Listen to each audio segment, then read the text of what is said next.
Welcome to the Napa Valley Center for Spiritual Living.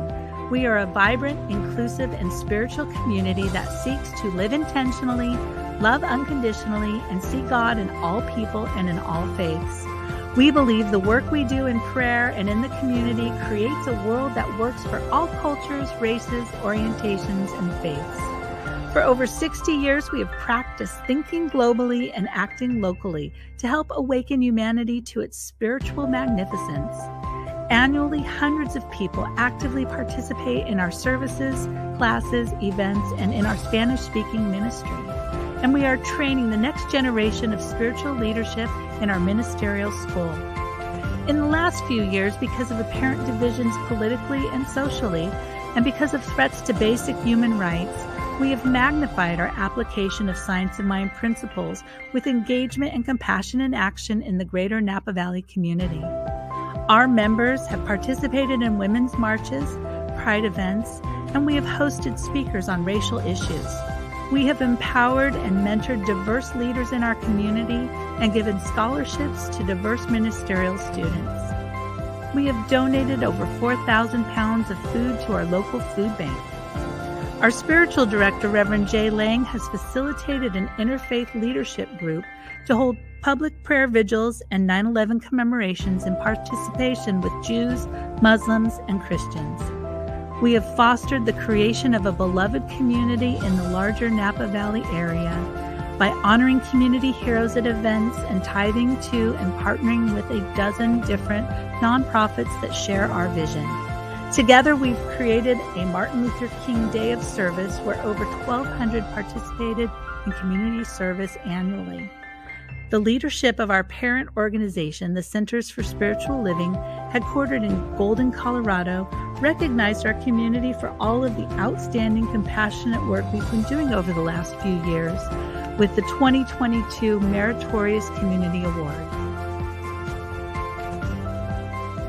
As we move forward to do this work of the heart, to awaken the world to its spiritual magnificence, will you join us as we continue to ascend to new heights and create a world that works for everyone?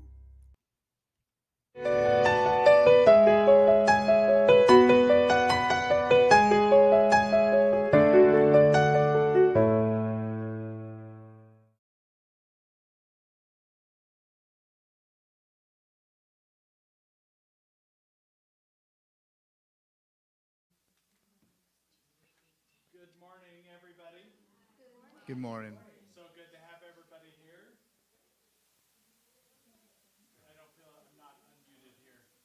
You're not unmuted. Is it now? You're on mute. I'm not muted. I'm yellow. Should be on. You're on. Try the practitioner channel then. Testing 1, 2. Let me just use this one for right now then. Good morning, everybody. So good to have everybody. We're having a few technical problems, and it's good in the God. So that's what we know, and that's all we need to know this morning.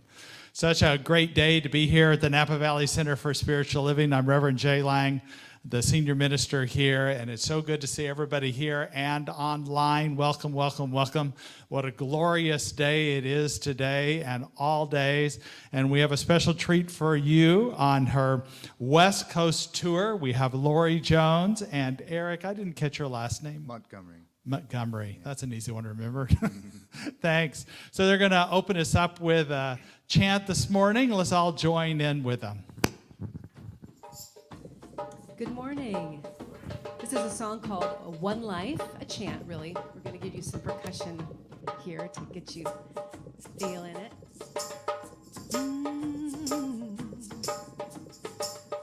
There is only one life.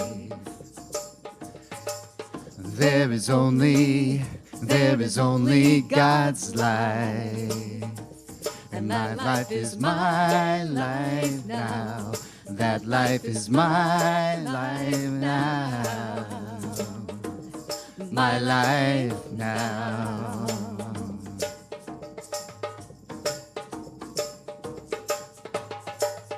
There is only one life.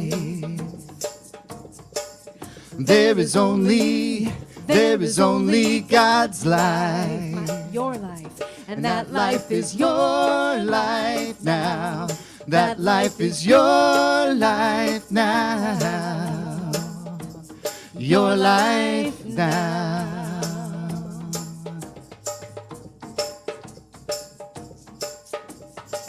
There is only one life. Only God's life. There is only God's life. Our life. And that life is our life now. That life is our life now. Our life now. And our life now. And our life now.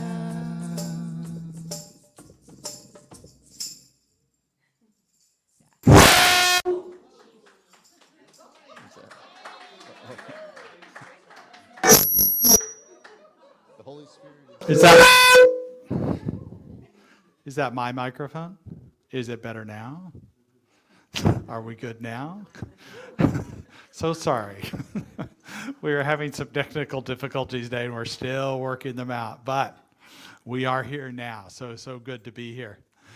So we like to begin our services with our vision and mission statement. If you'll look up on the screen and read with me, we are an inclusive community for spiritual growth and compassionate action.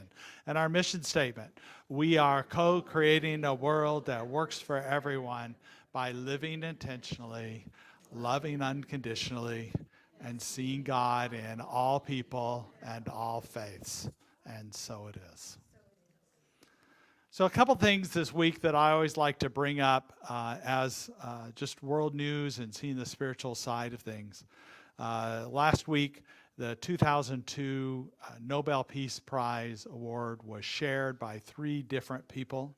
One out of Belarus, who was a political candidate who was exiled because of an autocrat. Organization in the Ukraine that fought for peace, that advocated for peace, not fought, that's not the right word, they advocated for peace and documented human rights violations. They continue to do that. And an organization in Russia that was actually banned by the Russian government, but they continue to be a witness to human rights violations there. And what I think is extraordinary about that is that they are a witness, that they're not trying to do things through overthrowing anything or being aggressive. They are just being a witness to what is out of alignment. And for that, they've received this Nobel Peace Prize, which includes a cash prize, but they're going to put it right back into the work they're doing. So it's so amazing to do that. And I think this idea that you're speaking truth to power is something we want to take with us in our own lives as an inspiration. I know that this is also this weekend, formerly known, at least in my mind, Columbus Day, now the Indigenous Peoples Day. And the reason why I think it's important to speak this is the truth to power of what happened to the first people here that are still here, but that they, through the European settlers, through the doctrine of discovery, which is a doctrine that was an official government and religious policy, that anything that was discovered, any land that was discovered, would be basically belong to those who discovered. But the truth is, nothing was discovered here. The first people lived here the whole time, and there was unbroken promises, genocide, in fact, just a cultural annihilation. And just now, the Native people are speaking up for who they are. The truth to power already, that is the truth that's always been. And these are pictures of our local powwow that happened. I think this was in previous years, but last weekend was the powwow. And that truth to power is being spoken for Indigenous people everywhere when it's spoken in one place. So we acknowledge that and support that truth to power. And then also this month is the Latinx and Hispanic History Month, and there's truth to power to be spoken here. And my favorite, one of my favorite heroes in this is Dolores Huerta, and the truth to power that she spoke in the labor unions movement and for women's rights as well.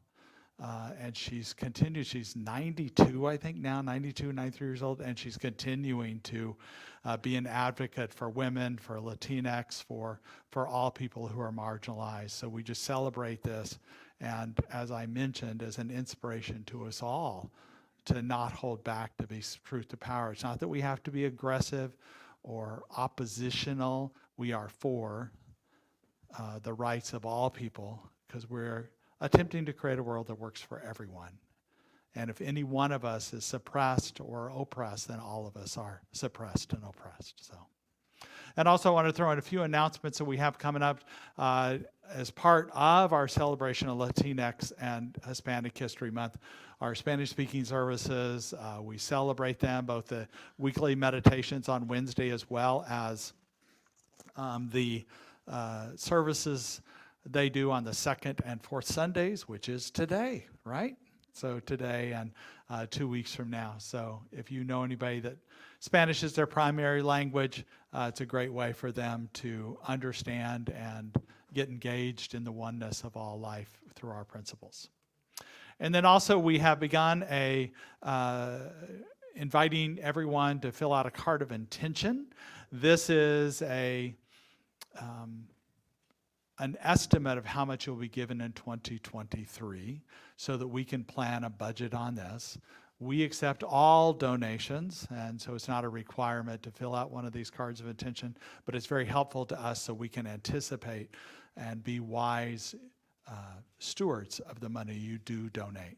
We're also having, our theme this year is this hot air balloon. You'll see the balloons out in the courtyard, and in this basket are notes about any visions you might have for us, any thoughts you have about how we can expand and grow in days and weeks and years to come. So we appreciate that, and appreciate you doing this, as well as if you didn't pick up any, if you haven't picked up a succulent yet, that was our gratitude gift for all that you do. And just being in this community, please pick one of those. They're out in the lobby on your way out. Or if you didn't get a card of intent, they're out in the lobby as well. And so far this year, we've been collecting the cards of intent. So this little graphic that we created showing that it was a hot air balloon that was flat at first and beginning to get some air into it. It's rising up. And now our current count of our pledge is at $57,000. So let's give a round of applause for that. So we're moving on up where we're seeking $150,000. So we got a ways to go. And what I know is that with that which we receive, we're grateful for, and know that we open up to the highest and best for this center and all of life. And then also this week is October 9th. There's a rumor that if there's over 400 pounds of food donated, that I'll turn my hair green. You get the 400 pounds and then we'll talk. We'll see.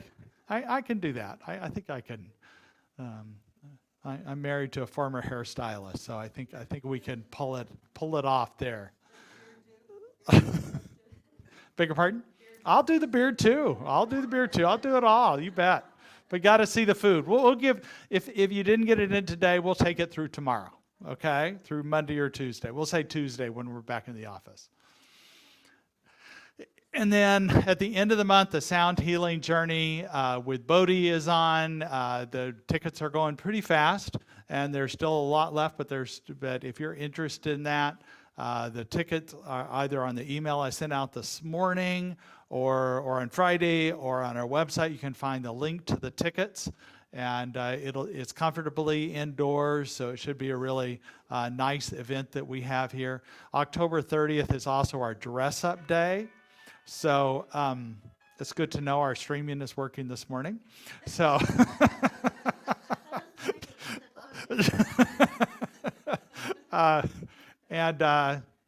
We're dressing up to celebrate the end of the pandemic. Now, I know there's still coronavirus running around out there, but it's less, and the pandemic itself is over. And so we want to celebrate in a couple ways. You can just say you're superhero, your best self, or you can come in your pajamas like you've been doing to attending our services, or you can dress up to the nines because you don't get to dress up very often, and you can dress up to the fullest. So any way you want to express that is yours, but that's on October 30th as well. And the final thing I want to mention is that on November 12th, Z and Melissa, you've heard them speak here before. They're both ministers in our movement, and they have a ministry called Oh My God Life that's an online ministry, but they also tour with their music and workshops and different things. And they're coming here on November 12th to do an Enneagram workshop. And here's a video about this workshop. Hello, my name is Melissa Felipe. And my name is Z Egloff, and we want to talk to you about our workshop, The Enneagram Experience. If you don't already know what the Enneagram is, it is a personality system. My experience of learning about it has been that I have discovered and learned about aspects of my own personality and self that I had no idea existed. That's been very helpful. Yeah, and in that process, it can be a way to really increase self-compassion and compassion for others. Yes, absolutely. And it can help, as it has me anyway, in learning how to communicate with other people, other types of people. Another thing about the Enneagram is we're often, because of those blind spots, we are doing things that are perpetuating our personality. We might be drawn to spiritual practices, for example, that are perpetuating our personality blind spots as opposed to helping liberate us from them. And so the Enneagram is a wonderful way to learn about practices that can actually help us grow. Yes. We've developed a unique way to teach the Enneagram, including starting with using an animal archetype. I am a monkey. And I'm an owl, but more on that later. Yeah. Whether you're brand new to the Enneagram, you know nothing about the Enneagram, that's great. Or even if you know a fair amount already, you will still get something out of this workshop. It's really fun. We're really excited. We look forward to seeing you there. Yes, we do. Yeah. So come and be with us. Bye. So that should be fun. That's on November 12th. It's on a Saturday, though, not after church. So you have to sign up ahead of time, and we'll give you information about being there. It's a long, from 10 to 3:30 is a long period, but we do have a lunch break in there. So just kind of a break and come back. So it should be a great Saturday. Hope you can be a part of that. I guarantee they are so fun and engaging in what they do. So hope you can be a part of that. And then we also are seeking new volunteers as we increase our teams, especially in the youth, but in many different areas, ushers, garden, being ambassadors, helping with decor, many different things. So if you go to the welcome table, there's a sign-up sheet, and you can see the descriptions of all the volunteers we're seeking for. And if you could sign up, we'd appreciate it for one or more teams. That would be great. Thank you. And just remembering that we're here for you in all ways, with prayer, with consulting in any way, offering referrals to you, that we're here for you, and contact us and let us know how we can be of support to you. And now we begin with our sacred part of our service.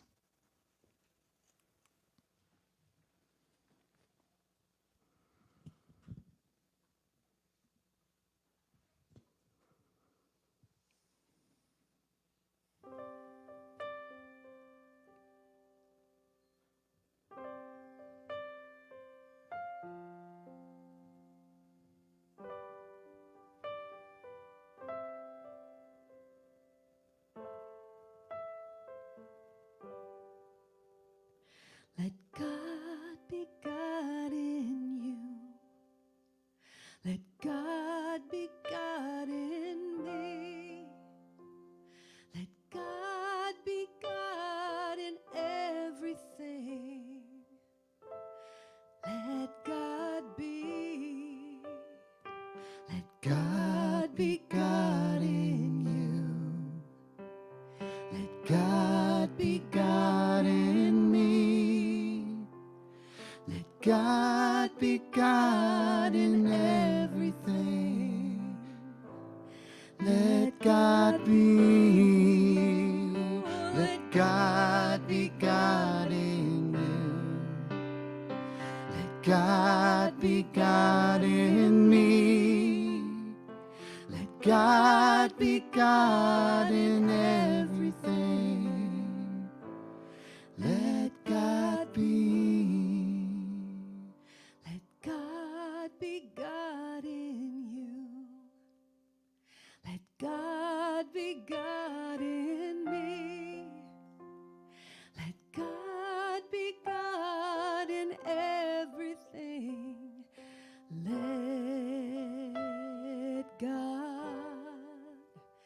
Let God be.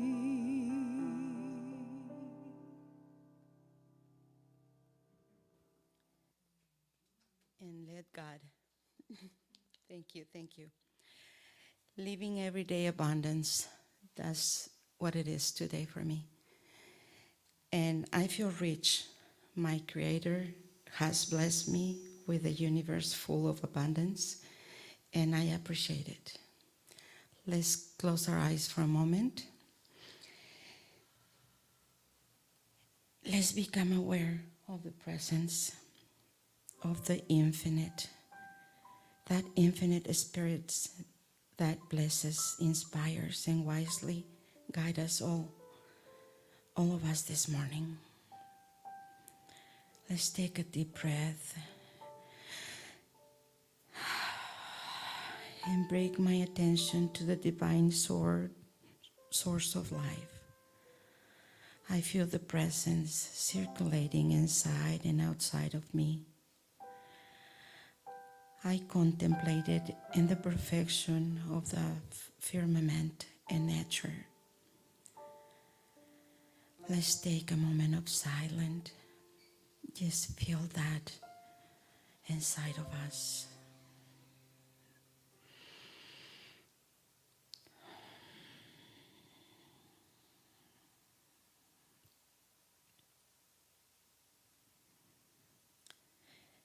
In this presence that we live, move, and have our being, it is filled of all possibilities, where an abundance of all, God is always around us. I appreciate the time we spent together in this room. I know that what we hear and learn at this time of this moment truly blesses our lives with abundance. I know that everything we say at this moment opens our mind and our heart to that abundance of love. And the love that we give, we also receive. And that allowed us to grow and overcome what comes to our daily life. From everything we heard here, we learn. I'm so happy that I'm in this midst of this abundance, using some of it. And I feel it circulating between all of us. And I'm very excited to be part of it. And so it is. And today I wanted to explain a little part of my life. It's the personal story of abundance. You know, as a child, I perceived that in my family, the relationship with money was ambitious. For some things, there was a lot of money. For others, it was not. And I didn't understand the criteria of that. And I didn't understand if really had money or not. It was very young when I started working. I probably was 10 years old when I started helping to buy my own utilities at school and my shoes. And all my brothers did the same thing. And we also, the extra money that we have, we help to support the house. We was 8 kids, plus my grandfathers, my grandmother, and my mother and my father. So it was a big family. So we all share. And I ask myself, my first question that I have is, what is living an abundance life? And my question to that is, abundance life for me now refers to live in its abounding fullness of joy and strength for a spirit, soul, and body. And I saw that in my family, and I really enjoy that, thinking about that and doing my notes that I cannot go without because I get nervous and I get lost. But I still, all that I learned by writing it. And with the practice of this room, abundant life also signifies that a contrast to feeling of lack and emptiness and this dissatisfaction. And such a feeling may motivate a person to seek for the meaning of life and change in their life. And that what happened to me. All whatever it was that lead me to where I'm at today. And I'm very grateful to all of you that have me here. And abundance means plenitude, and it's everywhere in the universe. It can also appear in our personal life if we let it. So I thank you very much for this, and have a blessed Sunday and enjoy that meeting.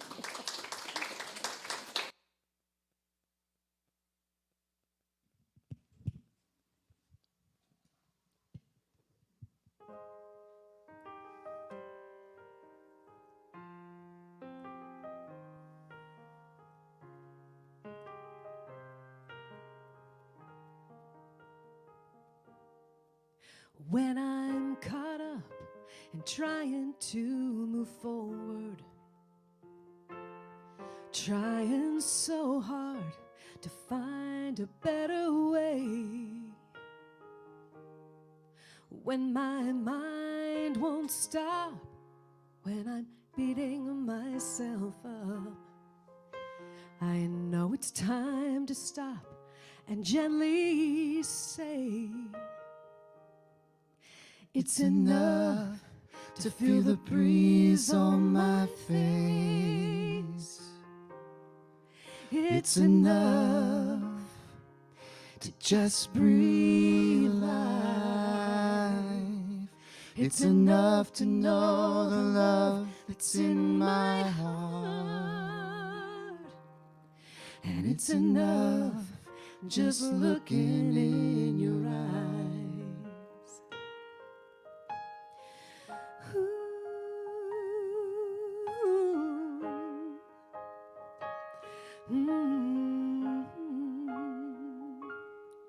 And in this place of calm and still and wonder, life is magical again, and I am free.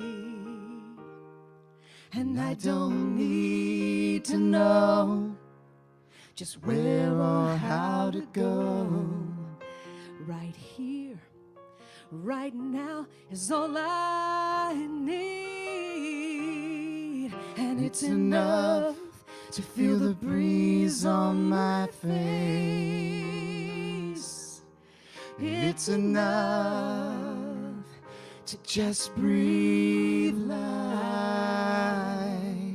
It's enough to know the love that's in my heart. And it's enough just looking in your eyes. Oh, life is a gift. So are you, and so am I.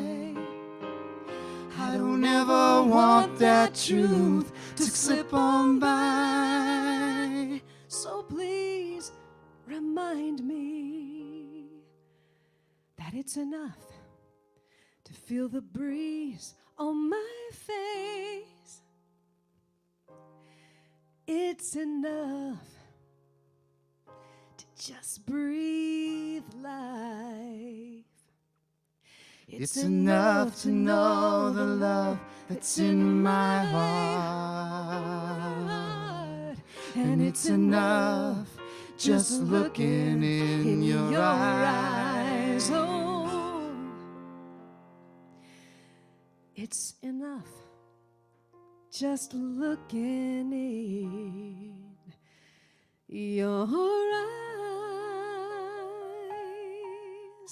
Oh.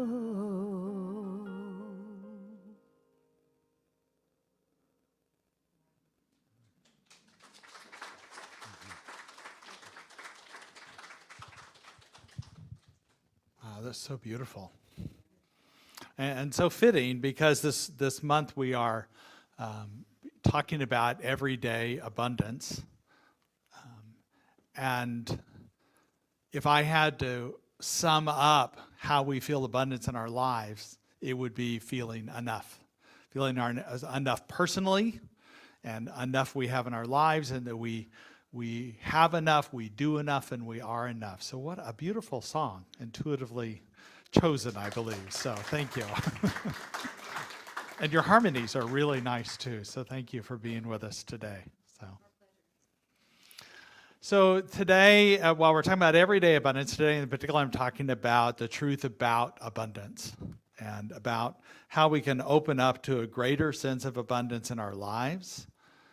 And I think, like I said, the main, if there was one theme, it would be the enoughness that we have and the truth of who we are in all ways. And I know our finances, our prosperity, our abundance can at times seem like a blessing and at times seem like a curse. But let's remember, the original definition of a curse is not something evil or bad. It is unveiled blessing, unknown, unrevealed. So that's the value of being able to open up to who we are and what's inside of us, and how to open up to a greater truth is because it allows us to connect with the divine in so many ways. I feel the truth of our being is established in just our understanding, our deeper connection with Spirit in so many ways. And we can open up to this magnificence, this truth of our being, this truth of allowing ourselves to be the deeper connection of who we are. And this month I have been talking about Lynn Twist and her book called The Soul of Money. And I really appreciate the openness of which she talks about that, from her very blessings of her life and how she turned it around to have money be a vehicle, to be a way to convey love and to convey truth and to convey power. What's interesting about this, and I just need to pull up my talk because it disappeared for a moment.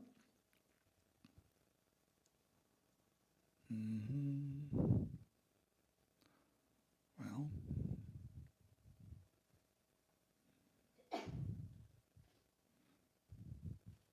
hang on just a minute.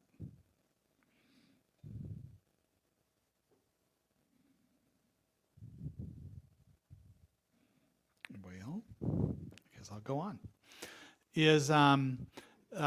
By the way, a little bit of abundance here in the valley that we appreciated. One of the growers here, Jose Say, grew a 1,886 pound pumpkin and won a contest in Elk Grove with a cash prize, and here's with his team. So that's what I call abundance. And what we know that's inside this pumpkin are seeds that are probably, this big, and that they continue to grow abundant. So that which we reap and harvest, that which we know to be Spirit within us, is the knowingness that is of all life, that we connect with and that we open up to knowing the greater truth of who we are. Pause for a moment here because I'm still looking for...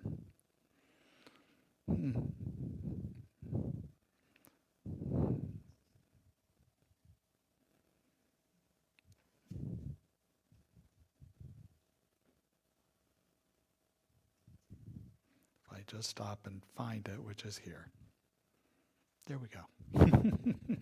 There's just some good quotes in here that I think are important to bring out. Because what we find in the... And then it wants to give me an ad here, so...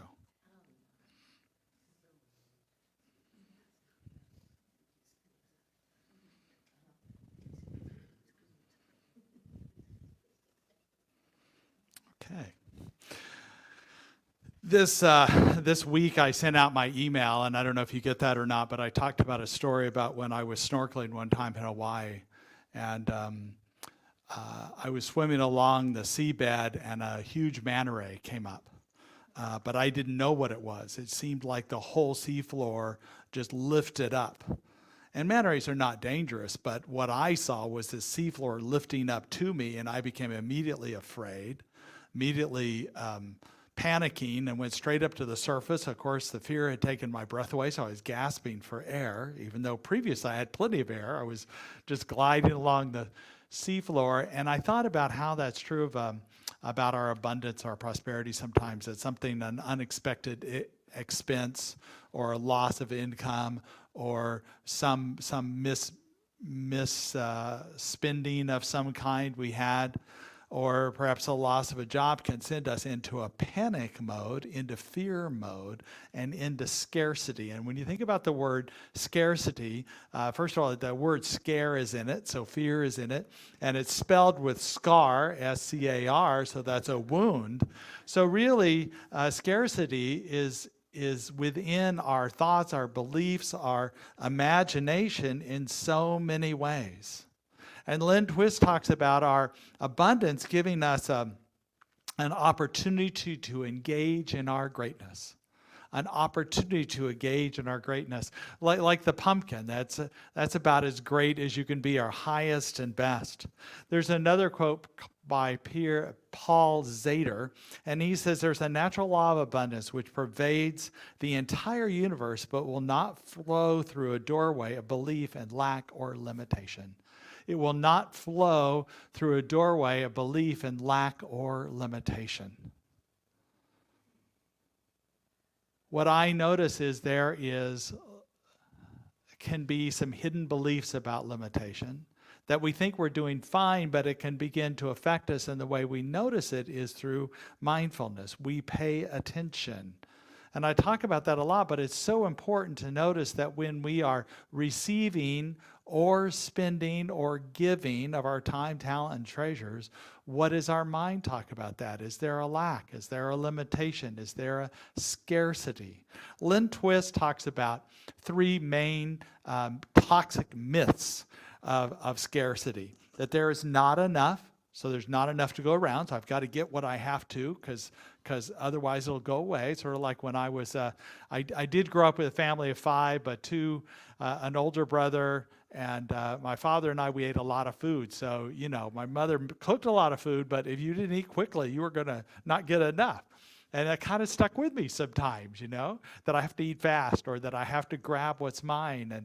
And that's simply not true. That's a myth. There is plenty to go around. And another myth is more is better. That the more we have, the better, the more abundant we are, the more prosperous. And that's not true either. I mean, there's a certain amount we need for the basics. And we can enjoy perhaps more, but we don't need more. There's almost an obsessive desire for more sometimes. And finally, that's the way it is, as if our lot in life doesn't change.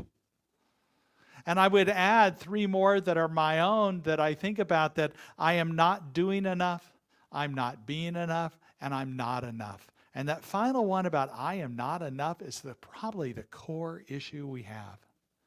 So we go about our lives being and doing almost obsessively, a busyness that we wake up in the morning with our to-do list and our mind, and even when we're not doing, we're thinking about doing, right? We're planning what we're to be doing. And even when we have it, even we have figured out, this is what it is, we're still going, okay, when am I going to start it? What am I going to do? What's going to happen? And we go to bed at night thinking about the things we didn't get done that we got to get done tomorrow. And sometimes it's such a driven part of ourselves. I know I was, and I can know when I'm overdoing it, is when it even sneaks into my dreams. So I'm a fan of the show Amazing Race. I don't know if any of you watch that show. but they had a episode this last week about they had to put together a motorcycle or put a rear wheel on our motorcycle with the brakes. So it was very difficult technically.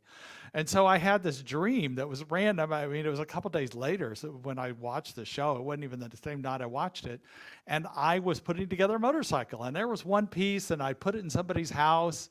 And then later on, I was trying to put, and suddenly I realized I didn't know before that I was in a race. There were other people finishing, and I had to go find that part. I went to that person's house to try and find it, and everything had been moved around. I tried to call the person and go, no, we're in the race too. We're not going to tell you where that is. I'm going, oh no.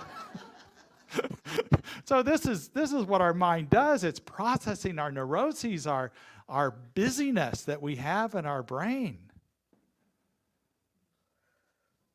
And the truth is, we're not in a race. There is no race. There's enough to go around. We are enough. We do what we can, what we're called to do, and even that is not done. We don't do out of an obsession, out of a need to get it done. We do it from a place of love, from a place of center, from a place of clarity and truth about who we are. Instead of the waking up with the mantra of we're not enough, we're not doing enough, we don't have enough. Lynn Twist compared it to like the game of music chairs, right? You remember that? Maybe you play as an adult, but for sure you played it as a kid. You know how that goes. There's like 8 people and 7 chairs. The music goes off. You scramble to get into the chair, right? If you don't find a chair, you're out.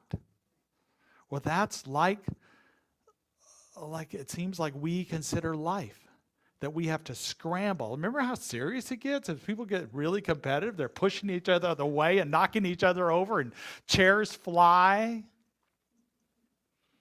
What if the universe is a gracious host who, when there are more people than chairs, gracious host, get out more chairs? Or they help you figure out a way how to share chairs or share what there is, that there is enough for everybody. There's enough chairs, enough space. I love Rumi's poem about being a guest in a house.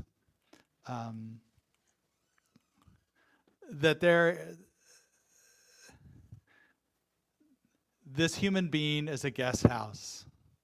Every morning, a new arrival, a joy, a depression, a meanness.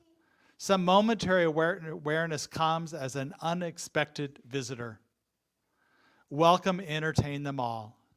Even if there are a crowd of sorrows who violently sweep your house empty of its furniture, still treat each guest honorably. God may be cleaning you out for some new delight. Some new delight. The dark thought, the shame, the malice, meet them at the door, laughing, and invite them in. Be grateful for whoever comes, because each has been sent as a guide from beyond. So what if we, instead of resist that idea, because I don't know, I do it. I know when I think when something leaks in about me being enough, I push that away because I don't want to entertain that. But instead, welcome it and look at it and just say, this is not the truth. This is an old pattern of mine. And this is not, I know you. I recognize you. I've seen you many times in my life. And you are not true. I am enough. Just because we invite them in our house doesn't mean we let them spend the night. Doesn't mean we let them move in. Give them the guest room. That we invite them in, welcome them, we're grateful for that because it's our opportunity to become conscious and aware and mindful of that which we resist, that which we want to see, that which we want to know on a deeper level. I know sometimes the lens of scarcity that I see through, that many of us see through, are like, have you ever, like the moon right now is beautiful. Last night was beautiful. And there's this rare phenomena that tonight and tomorrow night are both full moons. I've never heard of that. We're 2 nights in a row are full moon. So what an opportunity. But I don't know about you, but when I take out my cell phone, because the moon is so beautiful, and I take a picture of it, have you ever done this? And then you look at it and it looks like a little pin dot. That's the lens that we are sometimes seeing our abundance through a lens of limitation. We don't want to see it through someone else's opinions or our own old beliefs. We want to see the authentic view and fully take in the moon, which is a reflection of spirit. Literally, the moon reflects the light, and we can bring it in. Bring it in fully into us, the prosperity, the knowingness, the life itself. Because we know the truth of who we are. That when we look outside of ourselves for our abundance, our prosperity, our worthiness, it's not there. There's no amount of out there that we can use to fill in this truth about us. I have a friend who was an alcoholic for 15 years of his life. He's been sober now in recovery for about 30 years. But he used to tell me that when he was an alcoholic, he had a metaphorical hole inside of him. And no matter what he did, no matter how much he drank, he couldn't fill that hole. And it made me think about that hole that we all have to a degree, that we can't fill with outside things, other people's opinions, other people's loves, alcohol, drugs, busyness, obsessions, thinking about other people and their problems. It has to be solved from inside out and fill it with a love and a sense of enoughness. Spirit, if you want to call that. To be whole, complete, and perfect, because within we're always whole, complete, and perfect. Just where we are. We don't need anything else, but we do need to realize that, to recognize that. To recognize that competition that we see the world in is not the truth, that we live in a world where everybody can win because there is enough to go around. And we can feel that enoughness in us to start with, and then recognize the enoughness in other people, that there's nothing missing or broken from them either. So the surprising truth about abundance is that sometimes we see the drought. Right now we're in a drought. It's a serious drought. That's a fact, right? But we can see through that lens instead of recognizing that there is moisture in this world that is underneath, that is bubbling up. And we in our prayers can know the rain's coming in right now. Not rains that we think outside of ourselves, but experience the rain within us, experience the abundance, and know that rain is coming. Rain is happening. Rain is here right now. To experience that wholeness, that alignment, that divine order that is the rain that we can bring in this abundance. And this is what's interesting about the surprising truth about abundance is it's not more, but it's less that is better. Because in the less within us, less doing, we find the prosperity. We find that we are enough. We have an inner knowing of being, doing, and having enough. And we know that this is our pathway of liberty, of freedom, when we have this inner knowing of having enough, doing enough, and we are enough. And within that freedom we can find, in that sufficiency we can find our own greater abundance. So Lynn Twist, in her book, The Soul of Money, she talked about being in the rainforest with the Achuar tribes. And she talked about they were naturally prosperous. They didn't have any cash. They didn't have any money systems, but they were prosperous. They had a fullness and a richness of the moment and sharing with each other. And I know as we talk about Indigenous Peoples Day, that one reason that the European settlers were able to take advantage of them is they saw everything as communal, everything as one. that there was a sense of cooperation, a sense of sharing, a sense of deeper connection. They didn't understand that land could be owned. That didn't have a concept to them because it was all one. And yet they had the wisdom within them, that we still align with, the deeper truth that they felt, the connection with all of life that was one.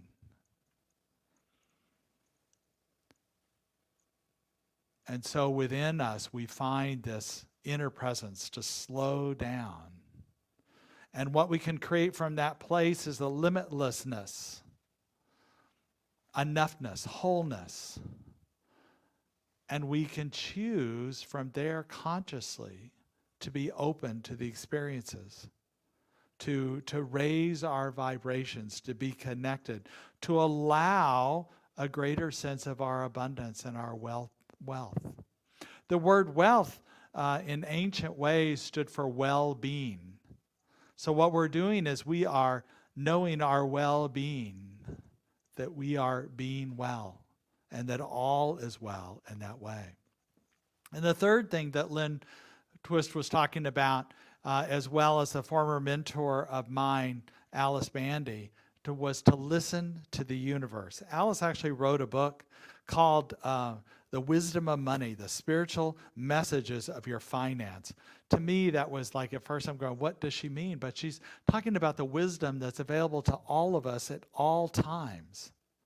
The spiritual messages we know the truth. And instead of seeing that which, like in my case of when I was scuba diving, that the floor is rising up and I'm a victim and I'm afraid. Instead, let's raise the ocean floor together. Let's raise the consciousness together. To raise it within ourselves first, and to be open to that which is seeking to be birthed in our highest and best.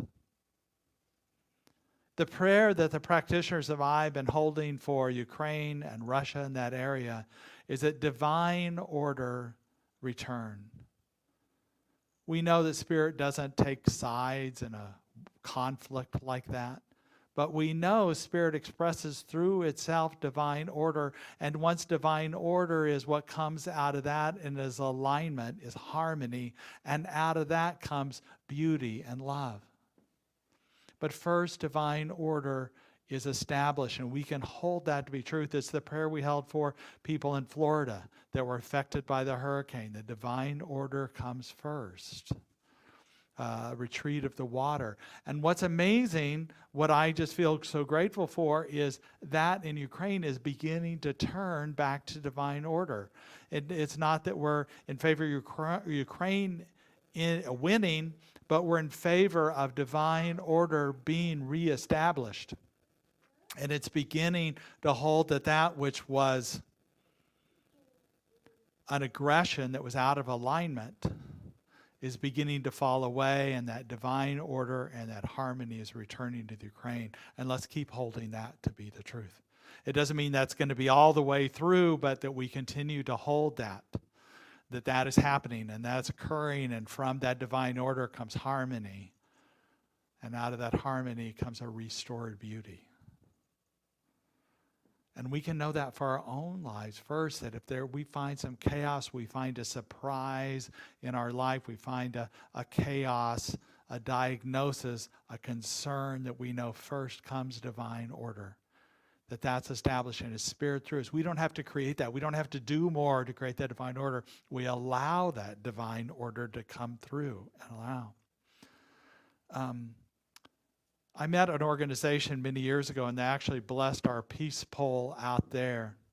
And every year in May, they do an annual peace meditation that's at the base of Mount Fuji. Now, in the last few years, it's been virtually, and hopefully this year in 23 or next year, they'll be able to do another one in person. But before the pandemic, 10,000 people were there to hold peace in one place and let it ripple out into the world.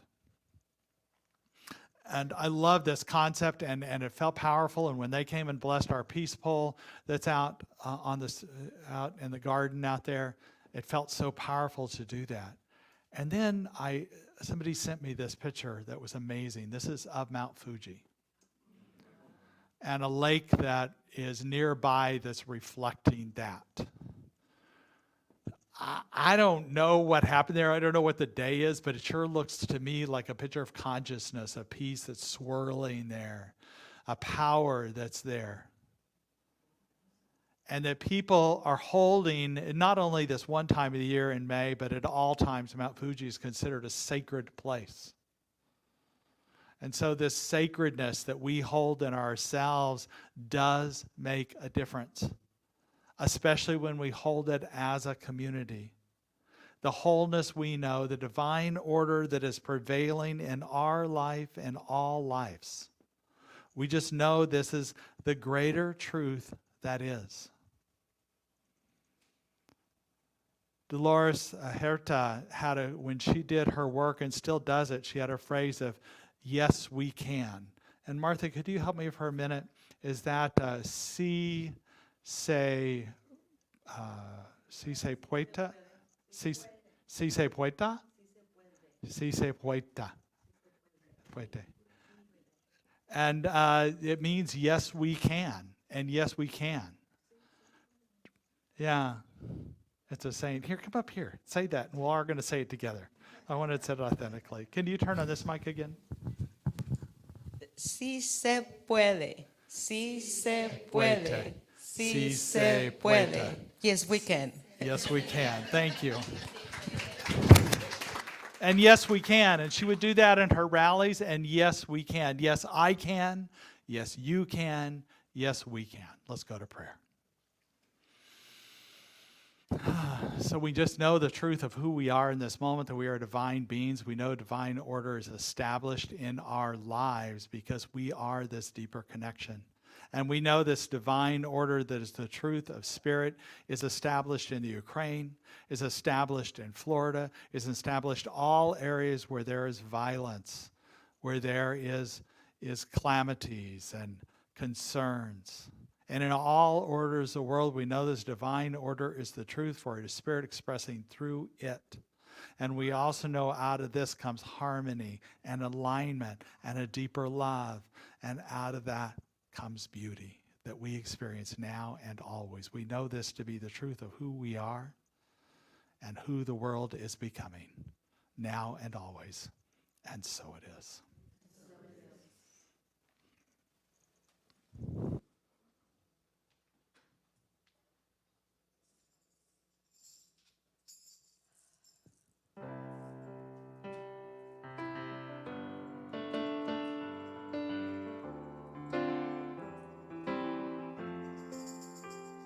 When you're standing at the threshold, don't let fear decide how it'll all unfold.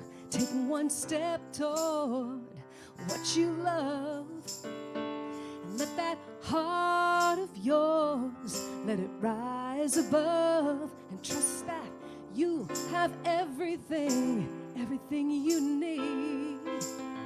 Beyond illusion of security, love will provide. Pour it out and let it flow back to you. Oh, Love will provide. And cast the doubt aside, 'cause love will provide. Don't let worry drag you down. Put the brakes on worn out thoughts and keep spinning around. Take one Step toward inspiration. Let it lift you up into a higher vibration, and know that you have everything you need. 'Cause love is the only true security. Yeah, Love will provide. Pour it out and let it flow back to you. Oh, love will provide. Cast the doubt aside, 'cause love Will provide.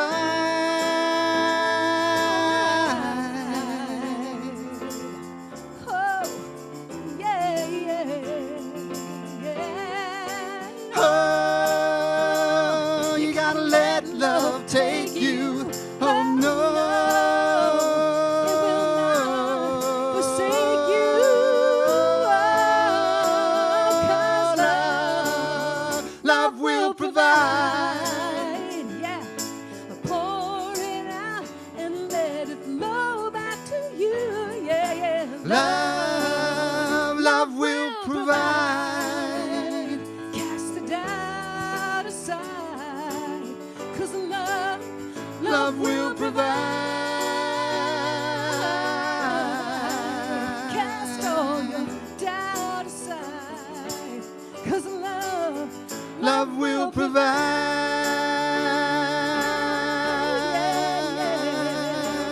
yes it will.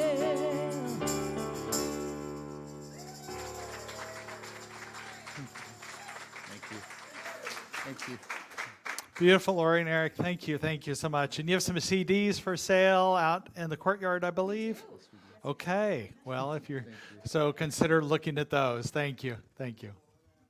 This is a time in our service when we invite you to participate in the law of circulation by giving of your financial contributions. We so appreciate this. We know that which you give will come back to you in your receiving, in your opening, and the truth of who you are. And there are several ways to contribute to that, including online or texting or checks either sent to us in the mail or today given to you. If you happen to be one of those people who give online, then you're welcome to put in, we have cards just as a representative so you can feel the symbolic ritual of giving on our Sunday services. If we can invite our ushers to come forward as you prepare. We also are hoping that you keep the aisles a little clean. I know they're a little narrow over there, but we appreciate you for our ushers. So we hold that which we're giving today of time, talent, and treasures, and we say the blessing that we see up on the screen.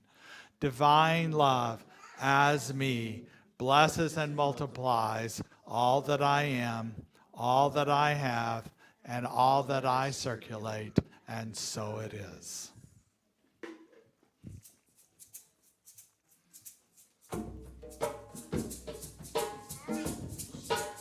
God is my source, God is my power. God gives me everything I need. So I give thanks for all my blessings. God gives me everything I need. Love is my source, love is my source. Love is my Love is source. my power. Love is my power. Love gives me everything I need. So I give thanks. So I give for thanks all my blessings. for all my blessings. Love gives me everything I need. God is my source. God is my God source. is my power. God is my power. God gives me everything I need. So I give thanks. I give thanks for all my blessings. everything I need. God gives me everything I need. God gives me everything I need. So it is. We just know that which you've given today and through the week and through this month is blessed, and know that it returns to you 100%. And so it is. We also like to give our blessing. Anybody who might be here for the first time, if you're willing to raise your hand, we want to acknowledge you. Our musicians, of course. Welcome to our community. As well as anybody online, we appreciate you, that we want to connect with you as well. Feel free to subscribe to our newsletter or just let us know where you're streaming, where you're watching us from, whether it be your couch or wherever that might be. So we appreciate you. And we have a blessing for our in-person guests today. So we raise our hands and we say, we bless you today, knowing that the peace and happiness you seek is also seeking you. We honor your inner radiance as you let your light shine in the world. We are grateful for your presence in our community, and so it is. Wonderful. So remember, there's volunteer sign-ups, CDs to pick up, green bags. We'll take them Monday or Tuesday. If you don't have a green bag, you can bring them in by Tuesday. We'll still count that. I don't know how we're going to deliver that, but we'll talk about that later. We'll figure that out. So let's all stand for the congregational affirmation. Repeat after me. Something wonderful is happening through me right now. I am led by Spirit. I'm guided by wisdom. I am protected by love. I am here to be a blessing. I am so grateful. And so it is. And now.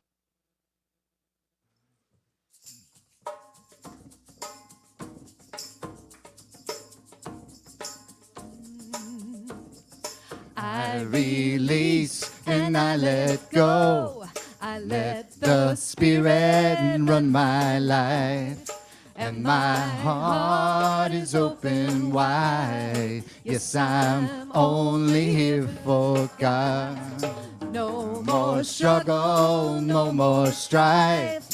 With my faith I see the light. I am free in the Spirit. Yes, I'm only here for God. I release and I let go. I let the Spirit run my life. And my heart is open wide. Yes, I'm only here for God. No more struggle, no more strife.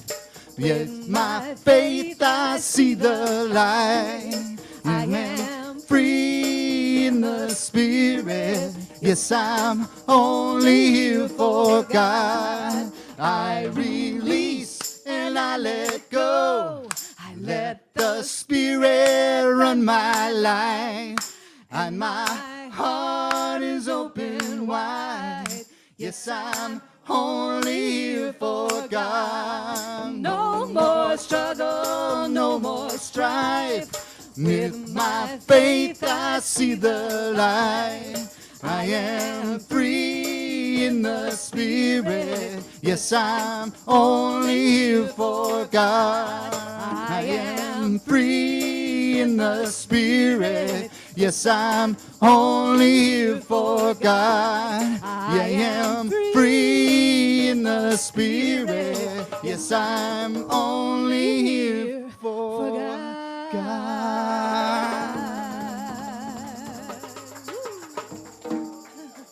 All right. As we go forth, we know, yes, I can. Yes, you can. Yes, we can. And so it is. So it is. Thank you, guys.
Hello, my name is Melissa Felipe. And my name is Z Egloff, and we want to talk to you about our workshop, The Enneagram Experience. If you don't already know what the Enneagram is, it is a personality system. My experience of learning about it has been that I have discovered and learned about aspects of my own personality and self that I had no idea existed. That's been very helpful.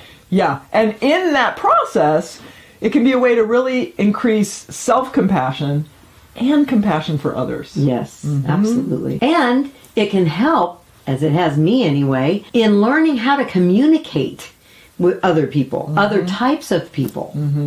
Another thing about the Enneagram is we're often, because of those blind spots, we are doing things that are perpetuating our personality. We might be drawn to spiritual practices, for example, that are perpetuating our personality blind spots as opposed to helping liberate us from them. And so the Enneagram is a wonderful way to learn about practices that can actually help us grow. Yes. We've developed a unique way to teach the Enneagram, including starting with using an animal archetype.